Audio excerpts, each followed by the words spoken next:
So ito yung Jetour na X70 hybrid na, tama, hybrid. So check ka pa natin. Ayan, automatic.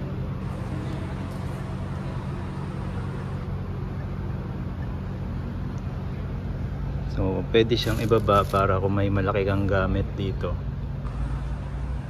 kasya siya. So ito, mabababa to. Then ito yung charger niya. Charger niya parang malalang bag. Then pipindutin lang ulit to para magsara. Para siyang ano, user friendly siya, no? Alam mo na kagad kung ano. Tingnan natin. So kasama na yung tint niya kapag ganyan. Opo sir, included na po siya sa screen. So naka... Ito sir, naka-tint. Super black na kagad. Sir, medium. ano po mamimili kung anong shade yung gusto mo ipalagay? So ito, saksakin lang muna natin. Sa power window. Then, upuan. Tama ba? Ito na yung sa upuan. Oh. Power seat po siya. Ayan na siya. Ayan, bumababa, tumataas. So nasa door na yung function niya. So ito yung i-atras mo siya. Ayan, ma-atras, forward, atras. So wala na masyadong function dito sa ilalim. Wala, malinis na siya kasi nandito na lahat ng ano niya. So may nakita tayong ano dito.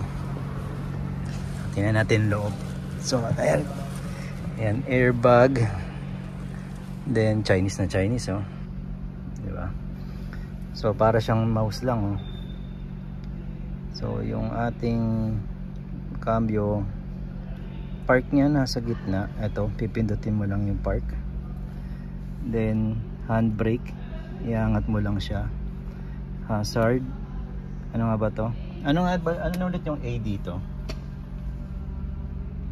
Sir, auto hold siya. Auto hold daw. Okay. So pagka stiff, mga ganun, parang naka gear 1 ang dating nito. Then ito, hindi ko sure kung ano to.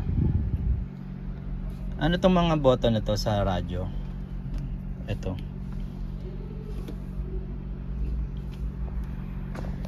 Then check natin yung glove compartment.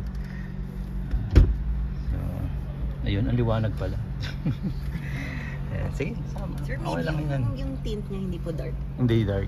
Okay, then ang panel naman dito sa taas, ito yung sa may for sunroof, sunshade and sunroof, sunshade, tapos ilaw. Ayan. Kung may babasahin kayong ano, RFID. Then ito yung ano. Okay. So ano to? Dalawa. Itong isa. Yung range niya sir combined diba? Is 1,200 kilometers. Ang layo ah. Pero pag pero hybrid no? Tama, hybrid to yan. Pag battery lang sir, 129, 129. Okay. Ano lang, short range lang din siya halos. So ano din siya, push button. Keyless na rin siya lumalabas. Then ayan, the typical car na pag din-drive mo, no? Then automatic. Ayan.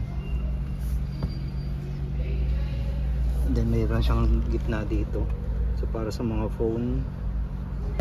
Ayun. Tapos magagalaw ba natin to? Tingnan natin. Ayaw. So kailangan ako susi siguro. So mode naman ng mga radyo. Ito yung sa panel niya. Then home. May ano to, no? May cruise control, no? Cruise control. Then yan. Ito yung medyo may sensor siya. Yan. Okay, then Sony, ang powered by Sony ang kanyang speaker. Ayan. So ayan, pakita natin yung harapan. Ito yung comfort niya. Sir, 7-seater po siya. 7-seater. Ayan.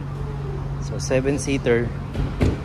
Ang kanyang gulong ay size, ano tong size na to?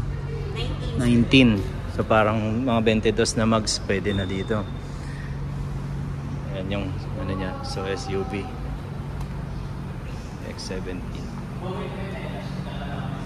Ayan.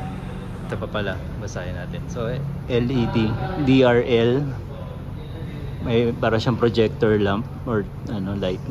Then yung signal niya puro LED na rin. Ayan. May radiator, no, para sa makina kasi dahil hybrid nga siya. Yung mga ganun wala, no? Wala po sir. Full electric po. So full electric lang. Yun, full electric din yan. Gasoline sir. Gasolina. So mas mura yun. May hybrid pa. May hybrid. Nalalabas? Okay. Wala nga lang po display. Ayun. So ayun, puro sensor na to. Ayan, makikita niyo yung sensor dyan. May mga NCAP. Ayan, NCAP. Saka yun, no? NCAP din yun. Andito yung ano niya. Oh. Makikita mo na kagad. Chassis number niya. Then, gasolinahan. Ayun. So, yun lang po muna.